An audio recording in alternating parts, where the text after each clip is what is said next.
Yo, what's up mga kadrok? Tayo ay kasama ng ating bunso. Pupunta kami sa Karwasan. Magpapalinis kami ng aming e-bike ngayon sa Sinalhan mga kadrok. Yan o.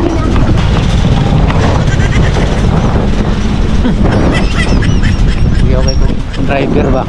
Oh.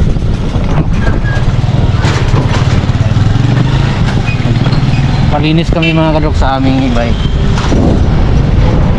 para hindi na hassle hulog-hulog lang. 5 piso unahan lang yata sa may kotse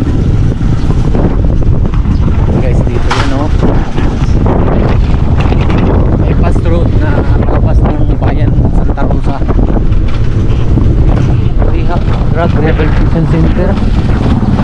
Dito pa lang rehab, akala ko doon. Ayan, ito yun.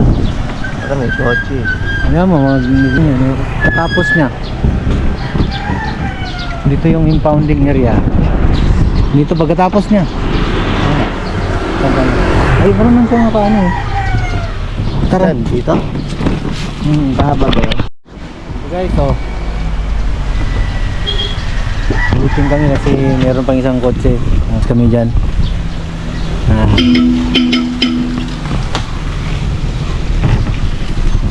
Atras.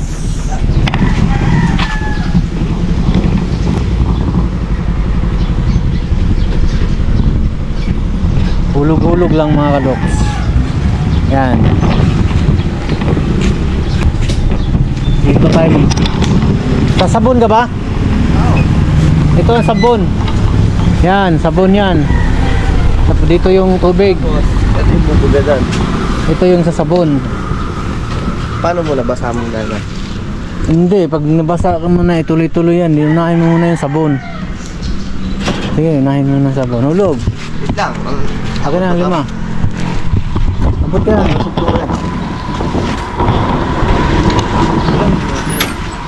Saglit lang, pero yung tubig matagal. Impounding area guys. Ng ano. Dati yung motor namin dito namin kinuha, dito namin kasi dito na impound ng 2 buwan nata yun during pandemic time. Ayan, balong. Pwede yan, sige. Hulog na ha. Hulugan natin guys. Panoorin nyo. Ayan, hulugan na.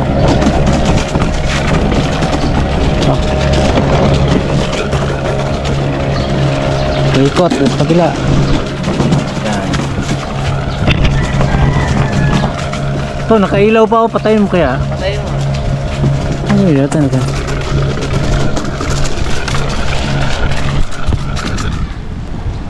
Saglit lang.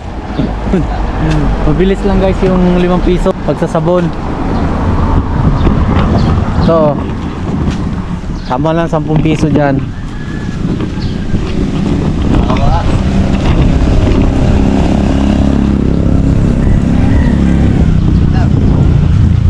Ito ba? Ganun ba? Dapat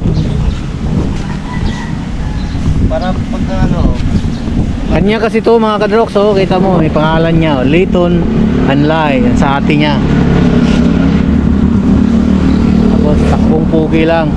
Hindi pogi. Sabi niya pogi. Taka lang kada. Pogian. Service niya yan guys.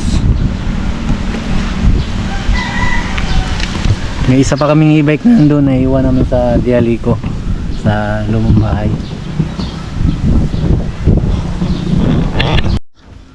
Yan na, iwan mo na. Ito.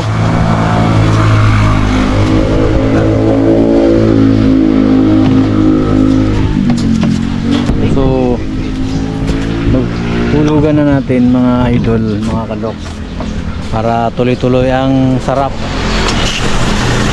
Yan. Lakas ng tubig mga kadoks. Grabe baka matamaan yung sensor Ay, 2 minutes lang pala. Pwede na mga kadok.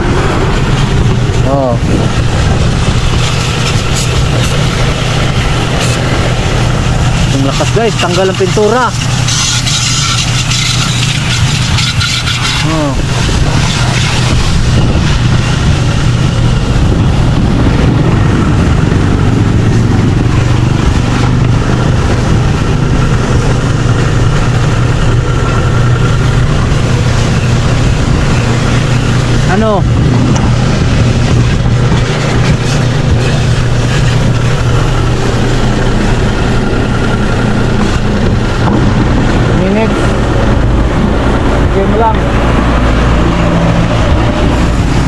Nabasa naman ako. Punta sila yung nagmumotor.